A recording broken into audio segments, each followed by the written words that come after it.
Hi, everyone, and welcome to episode 2 of Both Sides of the Stethoscope. I'm your host, Dr. Colby Salerno, here with my co-host, Dr. Alin Gregosian. In today's episode, Alin and I trade positions, and I get to interview her. As you all know, we are both heart transplant recipients, but our stories are very different in how we ended up in that position, so I'm very excited to get to hear Alin's story. So let's get started.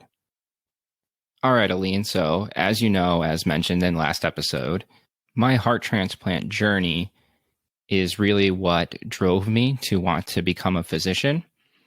But your story, in terms of how you ended up needing a heart transplant, actually transpired after you had already been a physician. So, why don't you tell us what led you to become a physician in the first place? A little bit of background on your life and how you ended up becoming an emergency medicine doctor. Sure. I grew up in Los Angeles, California, the opposite of where you grew up, I think. And I went to high school there. I went to college there. I did grad school there. When I was in high school, I actually volunteered in an emergency department just because I was like one of the top students and you have to do all these volunteer things to get into good colleges. And that was just something that people did. So when I started volunteering in the ER, I had a really good time doing it. Like I loved it. I loved it so much that I remember on the first day, I stayed till I think my shift started at 4 p.m. like after school. And I stayed till like midnight. And my parents were worried because they didn't know where I was. And this is when I was like 14 or 15 years old. So I did not think that I didn't think I would like it. I just thought I was doing something on the side for extra reasons, for extracurricular reasons. So after that day, I remember one of the first things that I saw was the ER doctor. Like now looking back, it's so stupid. The ER doctor was just like doing like a laceration repair. And I was like, wow, that is so cool. Which I guess it's cool to someone who's like not in medicine, but that's like the last thing that like takes that much skill, I guess. And then the other thing that he did, and I'm still in touch with all these same like ER doctors, but the other thing he did was like a lumbar puncture. And then like there was a person that came in coding, which I thought was like, there were so many things that happened and I had never seen any of these things. So I don't know. I just loved it. I went home that night. I got in trouble because I was so late. And I told my parents, I was like, I know what I want to do. I want to become an ER doctor. And from that day, I told myself I was going to be an ER doctor. But when I started med school, and actually one of the ER doctors there was really into health policy. And I knew I was going to end up taking eventually, I volunteered there for several years. I had a couple of mentors. I eventually went to med school. I had ended up doing an MPH like during my gap year because it takes about a year to apply to med school. So I knew like I was probably going to get involved with public health, something in like health policy maybe, and then maybe do ER, but I wasn't 100% sure. Then I went to med school and my actual like primary care doctor right before I went to med school said the following words to me. He said, make sure, don't do a disservice to yourself by choosing what field you want to go to before you go to med school because you really never know. And I took those words to heart. So when I started med school, I actually loved everything. And it was actually kind of like, I know some people end up like not liking what they do, but I actually ended up loving medicine and I loved med school. I loved all my clinical experiences. And actually I loved everything. So that was my issue, was I loved a little bit of everything. And so when it came to emergency medicine, it totally fit my personality. I end up like, I get bored easily, so I just like a little bit of everything. I'm very practical, so I like knowing like what I need to do in the moment, and like I don't want to know all the extra things, which is exactly, that's kind of how emergency medicine is. It's like resuscitation, doing this, doing that, and kind of just fit how my personality was. I have really bad ADD, so it works out with that too. I also ended up liking critical care, which is kind of the continuation of the management of all the really sick patients that were coming in the ER. So not only like in the ER, you learn how to take care of, the fast track stuff like orthopedic injuries or sore throats and all the resuscitation. But in the ICU, you get to continue managing all that resuscitation, all the patients that you resuscitated in the ER, which I thought was really cool. I had a privilege. I had a not many people end up going into what they initially say they're going to go into, and not many people end up loving it just as much. So not only did I like it, I loved it. I continued to do what I wanted to do, and I stuck with what I wanted to do. I ended up doing emergency medicine, and I got into critical care fellowship right before I got sick. So that was kind of my journey into medicine. So that's actually an interesting fact that I did not know about you. You had decided before your heart transplant that you were going to be going into critical care. Yeah. So I had actually, my intern year is when I kind of, because, so I guess a little bit of background information. So whenever you go to residency, it kind of sucks because you need to start applying for fellowships. If you're going to go straight through, you have to start applying to fellowships around your second year. So if you're interested in something, you kind of have to know by the end of intern year. Luckily, I had known that I liked ICU as well. So my intern year, I started doing like research. I started doing extra time in the ICU, everything that I could, and I ended up loving it. So I knew beforehand that I wanted to do critical care. Now, critical care has there's different types of critical care. There's cardiac critical care, there's trauma critical care, there's surgical critical care, there's medical critical care. That I did not know, but I knew that I liked the idea of critical care resuscitation and critical care medicine. Well, I am glad that we have physicians like you that thrive in that environment, because although I love the cardiac ICU, I hated my time in the medical ICU and in the emergency department. So again, very happy that doctors like you exist and make life easier for doctors like me who just can't handle it. But clearly, I'm probably a little bit biased.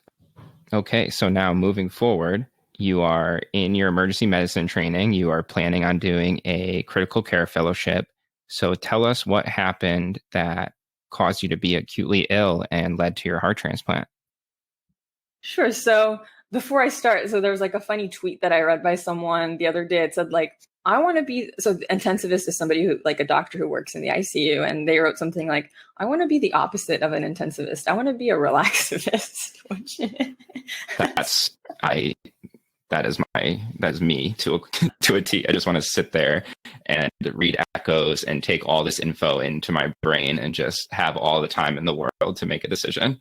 And I just love like any single specialty. And I mean, I shouldn't say I love, patients who are crashing, but, I just like more acute things happening in front of me. And I love spontaneity and I love not knowing what's going to happen. So that's just how I've been. So what happened to me the winter of my third year of residency. So this is after I had gotten into fellowship. So you apply to fellowship, you get in usually right around fall or winter of third year. And I had applied, I had just gotten in around November of 2018. So I was supposed to graduate residency in July of 2019. And I was going to start my fellowship right after that.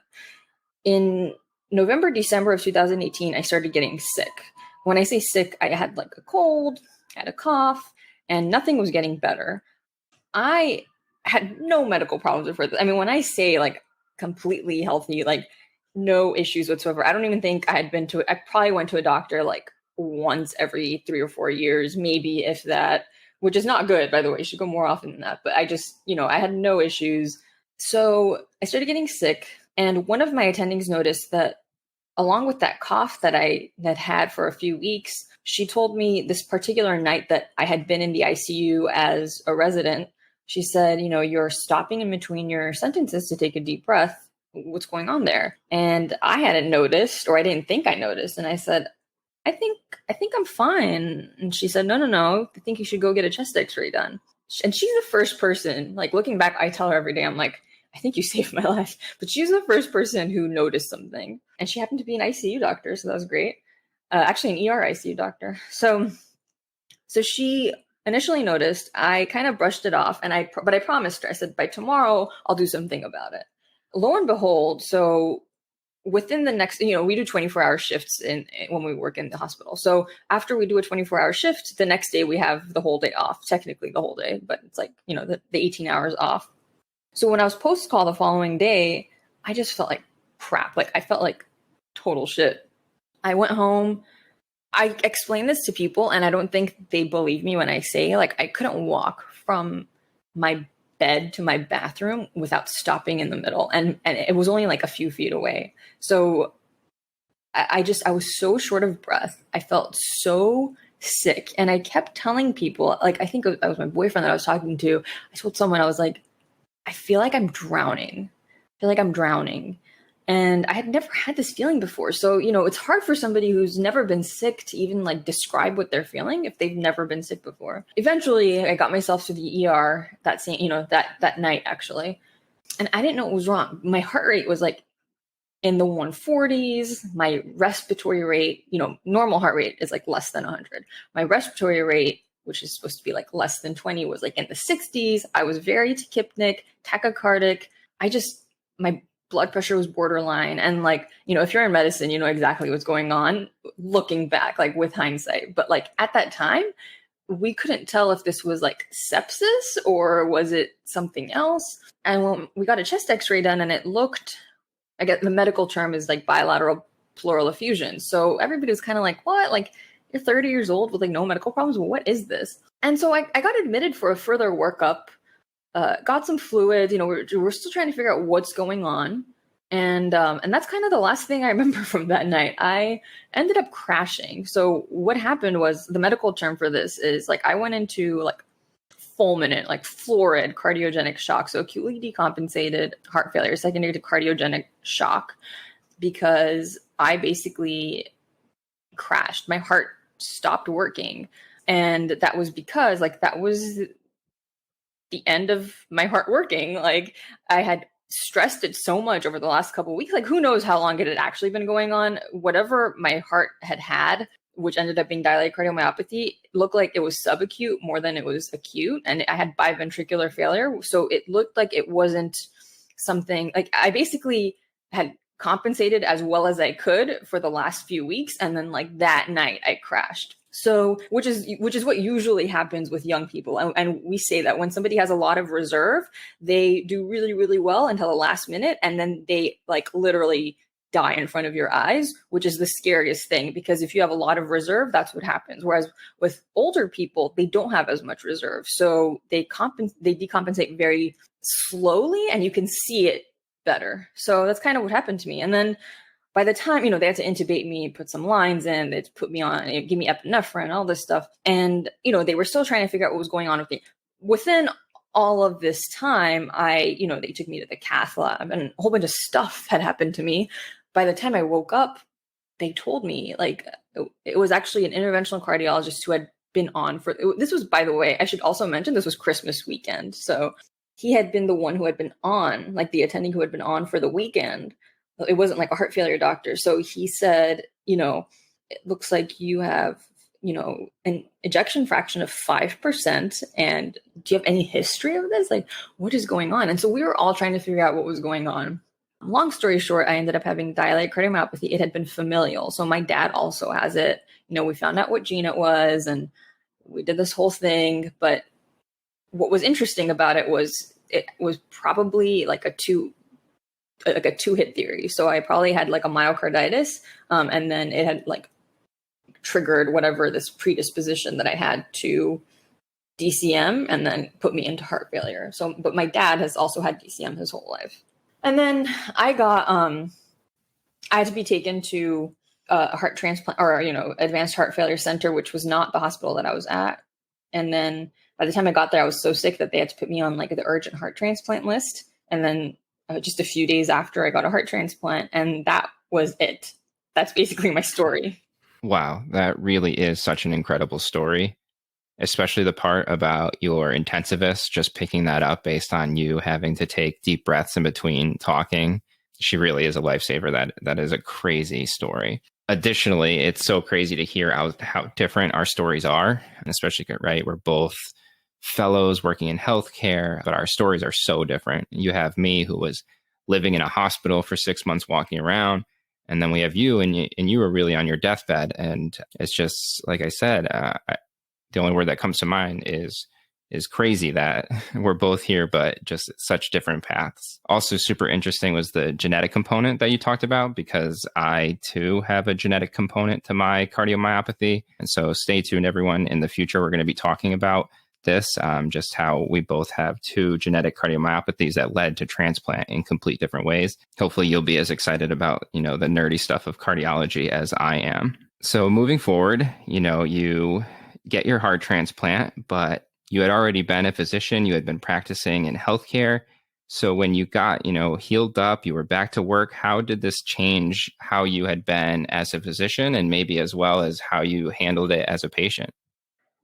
I think it made it easier for me. I don't know if everybody would agree with that, but I'm a very practical person. And it just so happens that the field that I'm in was emergency medicine, and the field that I was going into was critical care. And we tend to be very, if anything, in my opinion, like the most practical. Not that other doctors aren't, just like, we see a lot of crazy stuff, and we're very practical and realistic with outcomes. And I think, of course, it was very difficult to deal with. And it was like, I was literally on my deathbed. But at the same time, I don't know how else to explain this. Like, at the same time, I kind of had set like low expectations. Like, if I die, then this is it. Then I should get everything set. Like, I should have, what I want to happen. If I do need to be resuscitated, I should have this ready. I should tell people what, so I had all these things ready because just in case. And also I was very practical about it. Like, I was like, all right, I need a heart transplant. Let me just get it and get out of here and go back to work. Like, I didn't dwell over details of like getting a transplant, what to do after, dude. Like, I was just very matter of fact. And I think having seen a lot, having been on the other side by the time that I needed this helped me. I don't think everybody's like that. And I don't know, like, but I think it was my career that kind of molded me into that.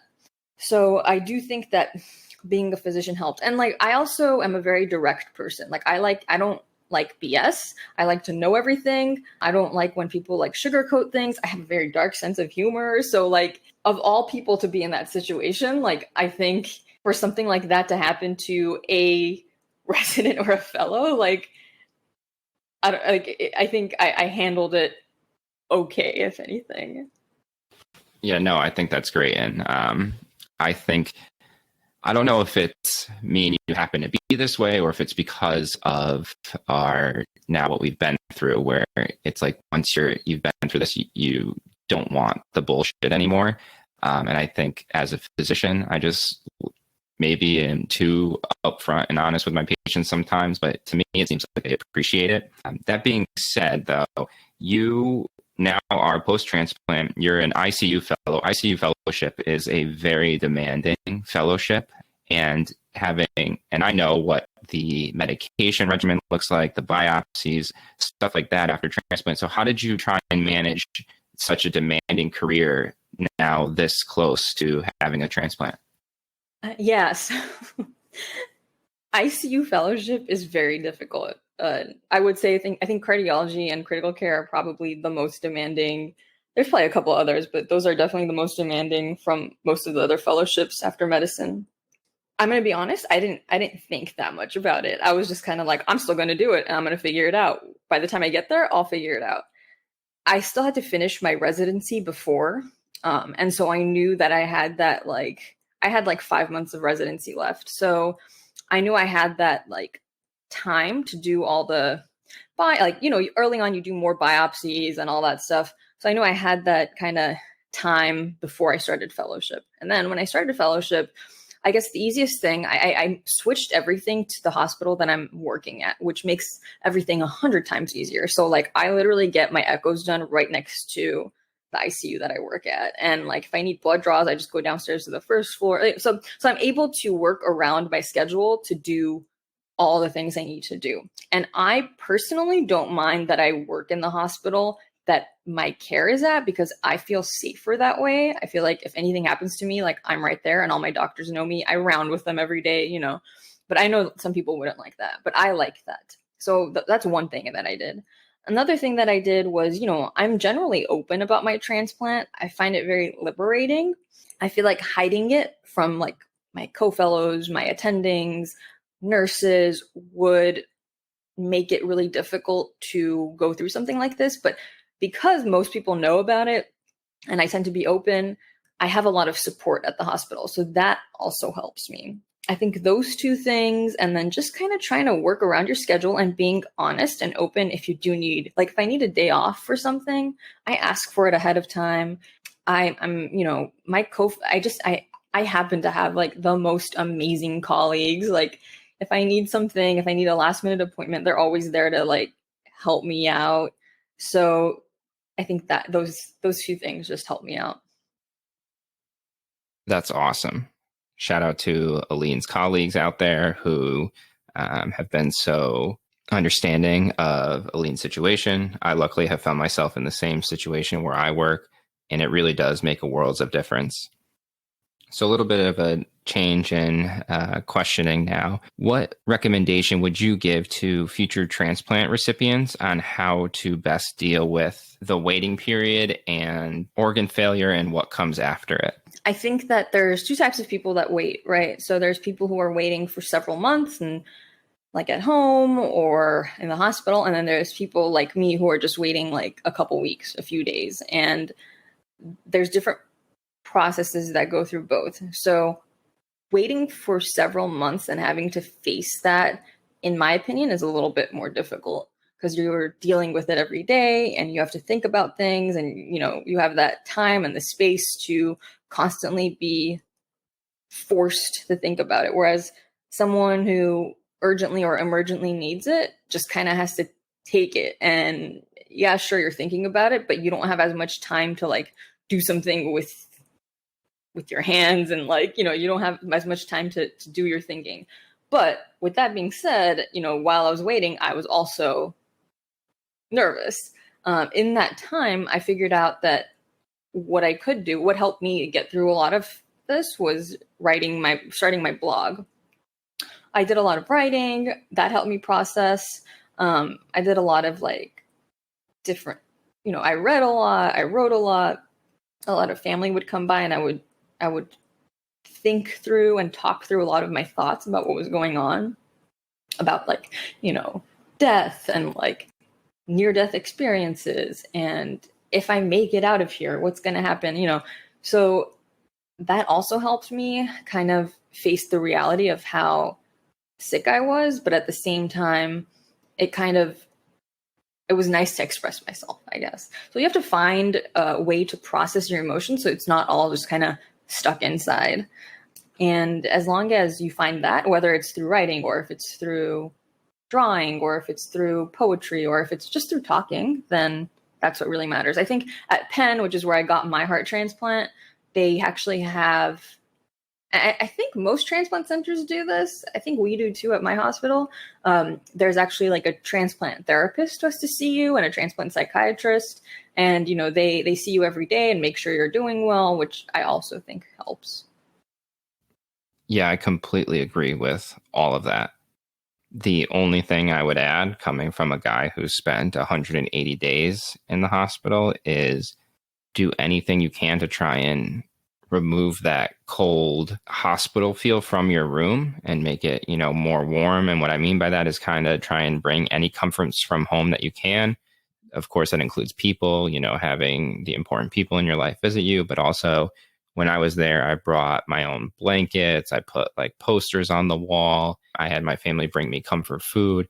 All those things really help. And so that's one recommendation I would have for anyone, not just organ transplant people, but anyone who's going to be facing a long hospital stay.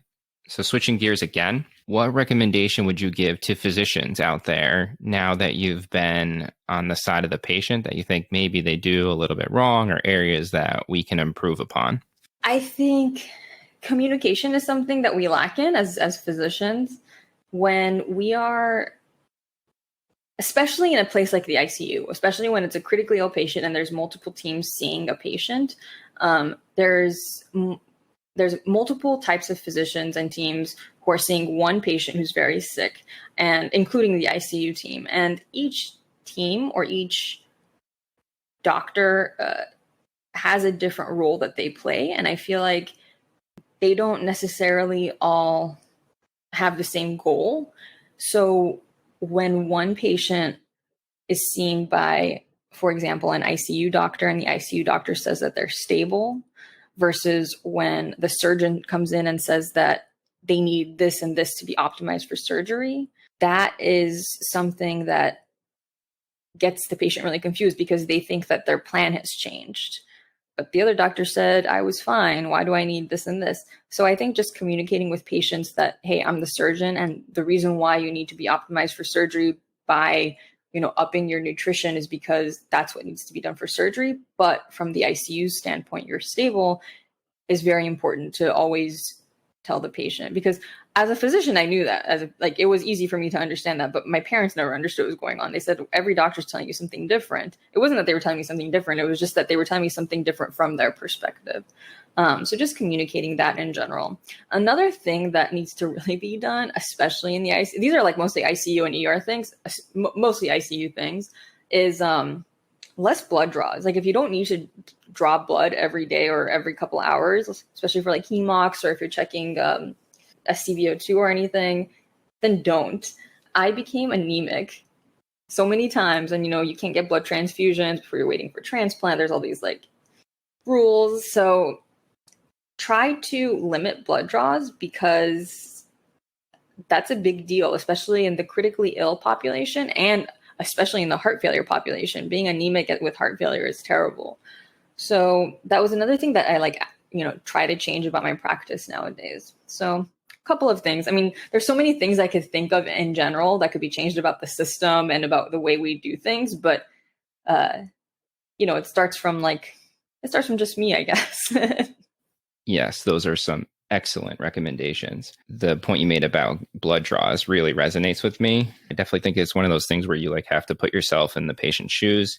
And although patients may come across as difficult at times, they're really not trying to be. They're just trying to find the best way to make themselves comfortable in an uncomfortable situation. It makes me think about when I was in the hospital. I ended up making it a point that no one was allowed to bother me until 11 a.m. And the staff stuck by it. And it really made things so much better for me at the time to be able to sleep in, stay up late, and not be bothered and have that time to myself. So I think if you just are willing to ask and work with the patient, and anything that's within reason, of course, I think would be something we should look into for any of our patients. Okay, so moving into our last question. I know that when you receive the gift of life through organ donation, it really changes how you think about things. And I think I speak for most organ donors when I say it just makes you want to be an advocate for organ donation. So since your transplant, how have you advocated, and how do you try and help people make the decision to become an organ donor? Sure. So during it was after my surgery when I decided I was like, I want to do something with my life. I want to be more, advocate for organ donation, do something. I'm already a physician. I could use my voice as a physician to advocate for how important this issue is. So the first thing that I did actually was I did a Donate Life America fundraiser just on my blog. And I had just put it on my which I don't even use. I barely use Facebook, but I used it that day. And I posted a link to it. And I was like, hey, you guys should I just wanted to try to raise $2,000 by my 2-month heart anniversary. And I ended up raising I think it was $6,000 within a few days, which was amazing. And so that really got me motivated to do more. I started doing things with Gift of Life, which is the OPO in Philadelphia. Little things. I remember in the beginning I was hyperimmunosuppressed, so I couldn't do much. But they sent me pamphlets that I gave to my co-residents. I did little speaking events for them, for American Heart Association in Philly, little things like that. And then, I try to do the same here with Live On New York, because I live in New York City now. So, for example, they recorded a little YouTube promo and I participated in it. So anything I could do to help, I always try. I literally email them. I'm like, whatever you guys need help with, let me know. So yeah, anything, that they need help with. But when it comes to people approaching me specifically about, I'm not an organ donor, blah, blah, blah. I think I was talking about this the other day. The kind of doctor I am, or the kind of person I am in general, I don't like pressuring people into doing anything, because, there's a lot of different types, even like with vaccines, right? Like there are the people that you're never going to convince. So there's no point, there's maybe a little point in talking to them, but there's people that you're going to talk to and they're not going to change their mind, and like no point in wasting your energy. And there's people who are agreeing with you. So there's that. But there's a group of people right in the middle who are hesitant. They could go either way. And that's kind of the population that you can talk to. And this comes to anything, whether it's about vaccines or organ donation or smoking cessation or, using their incentive spirometer, like really like anything when it comes to the medical field, or really anything. If you approach them appropriately and you find out what the reason is as to why they're hesitant and get to the bottom of it and just talk to them, then you can see if you can convince them. And that's all it is. So usually I like to say, what is the reason why you are not an organ donor? If they don't want to talk about it, then that's fine. If they're okay with it, then they'll say, oh, I've heard that, blah, blah, blah, blah, blah. Usually it's, if it's something like, I've heard that, I can't have, like, if I were to be an organ donor, I wouldn't be able to have like an open casket funeral. Or they'll say like, oh, I have like a history of hypertension. Like I didn't think I could, like I have a medical history, things like that. And you can just say like, no, actually many people who have a history of, medical illness could still go on to donate things. And it's not just the major organs that people are able to donate. It's, tendons and, cornea, thing like that too. And then with, for example, with open casket, no, that there's still possibility of doing that. So what the reason is the main reason. And then if you're able to convince them, then there you go, So that's kind of the way I approach everything when it comes to talking to people or patients or whoever it is. So that is it for today's episode. Thank you again to Alin for being so open and honest with us. And thank you for everyone that tuned in and listened to this episode. If you could help us out, please subscribe to our podcast and rate it 5 stars if you're willing. Also, if you want to interact with us on social media, you can follow us on Twitter and on Instagram at Both Sides of the Stethoscope. Additionally, if you have any questions or episode ideas or just want to shoot us an email, go ahead at bothsidesofthestethoscope@gmail.com. And lastly, please join us for our next episode where we will be talking about the hot topic, the COVID-19 pandemic, but from our unique view as immunocompromised physicians and how we navigated the pandemic as well as our decisions regarding the COVID-19 vaccine. See you then.